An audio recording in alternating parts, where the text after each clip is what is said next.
Bismillah, Assalamualaikum warahmatullahi wabarakatuh. Alhamdulillah, innalhamdulillah wa nasta'inu wa nastaghfiruh wa na'udzu billahi min syururi anfusina wa min sayyiati a'malina. May yahdihillahu fala mudilla lahu wa may yudlil fala hadiya lahu. Asyhadu an la ilaha illallah wa asyhadu anna Muhammadan abduhu wa rasuluh. Baik, pada kesempatan kali ini saya akan mereview materi dari Ustadz Hamdi, yang dimana kenapa kita harus belajar Al-Quran. Yang pertama, karena Al-Quran adalah wahyu Allah. Al-Quran dianggap sebagai petunjuk langsung dari Allah Subhanahu wa Ta'ala kepada umat manusia. Dengan belajar Al-Quran, kita dapat memahami ajarannya, tujuan hidup, dan nilai-nilai moral yang dikehendaki oleh Allah Subhanahu wa Ta'ala. Terdapat pada surah Asy-Syu'ara ayat 192 yang berbunyi, dan sungguh Al-Quran ini adalah benar-benar adalah wahyu dari Tuhan semesta alam. Kemudian yang kedua, sebagai pedoman hidup, yang dimana Al-Quran bukan hanya sekedar kitab suci, tetapi juga panduan praktis untuk menjalankan kehidupan sehari-hari. Dalam Al-Quran juga terdapat petunjuk tentang perilaku, etika, dan cara berinteraksi dengan sesama manusia, menciptakan landasan moral yang kokoh. Hal ini juga disinggung pada surah Quran surah At-Taha ayat 113, yang artinya, bukankah kami telah turunkan kepadamu Al-Quran untuk menjadi pelajaran bagi mereka yang mengingat. Kemudian yang ketiga, Al-Quran adalah sumber dari ilmu. Al-Quran mengandung pengetahuan yang sangat luas, termasuk mengenai sejarah, sains, dan tata cara hidup yang seimbang.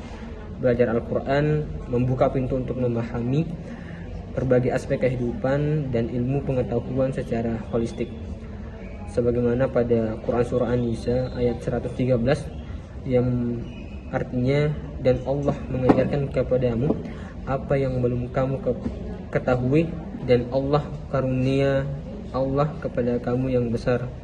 Kemudian yang keempat, yang mempelajari Al-Quran akan ditinggikan derajatnya. Sebagai individu yang mendalami Al-Quran cenderung dihargai dan dihormati oleh masyarakat Islam. Pemahaman mendalam tentang ayat-ayat Al-Quran dapat meningkatkan derajat spiritual dan moral seseorang di mata sesama manusia. Pada Quran surah Fatir ayat 29, yang artinya, sesungguhnya orang-orang yang membaca kitab Allah dan mendirikan sholat serta membelanjakan sebahagian rezeki yang kami berikan kepada mereka dengan diam-diam dan terang-terangan, mereka itu mengharapkan perniagaan yang tidak akan merugi. Kemudian yang terakhir, kenapa kita mempelajari Al-Quran? Karena mendapatkan pahala. Menurut ajaran Islam, dengan membaca dan mempelajari Al-Quran membawa pahala yang sangat besar. Setiap ayat yang dibaca dengan tulus hati dianggap sebagai ibadah, dan ini dapat menjadi bekal untuk kehidupan akhirat kita. Sebagaimana pada hadis riwayat Tirmizi yang berbunyi, barang siapa yang membaca satu huruf dari kitab Allah, maka baginya satu kebaikan, dan satu kebaikan itu dilipat gandakan menjadi 10 kebaikan. Dan aku tidak mengatakan alif lam mim itu satu huruf, tetapi alif satu huruf, lam satu huruf, dan mim satu huruf. Nah, jadi kesimpulan yang kami dapat simpulkan pada review materi ini, bagaimana kita mempelajari Al-Quran itu tidak hanya berfungsi sebagai kewajiban kita dalam beragama, tetapi juga sebagai cara untuk meningkatkan kualitas hidup kita dan mencapai kesempurnaan spiritual kita.